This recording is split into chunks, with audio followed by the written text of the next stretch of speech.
والصلاة والسلام على رسول الله وعلى يوم الدين، وسار على خطاه وعلى صحابته رضوان الله عليهم. أما بعد، اليوم سوف نتطرق إلى كيفية استخراج بطاقة فلاح بالنسبة لمربي المواشي والأبقار والدواجن.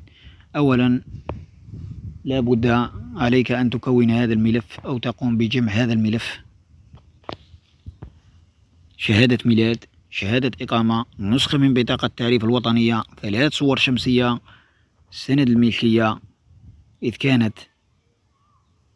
إذا كانت المنشأة عندها سند ملكية يعني لونغار، أو شهادة إثبات وجود يعني شهادة إثبات وجود تستخرج من بلدية. تقدم بتصريح شرفي بأن عندك منشأة، كذلك طلب خطي وبطاقة التعريف الوطنية. عقد إيجار مبرم مع المالك لمدة 6 سنوات أو أكثر، يعني إذا ما عندكش كراج تقدر دير كونطرا. محظور معين منشأة تربية المواشي والأبقار أو الدواجن، يعني تروح لأقرب خبير فلاحي يقوم يدير لك PV محظور معينة، يعني المنشأة، طول تاعها، العرض، الارتفاع، وين جاية، المكان، كذا كذا، عندك شحال من رأس غنم أو أبقار، كذا كذا، زائد مخطط الموقع يعني بلون دوماس. هذو قاع تروح تخرجهم من خبير فلاحي. اعتماد منشأة لتربية المواشي والدواجن، يعني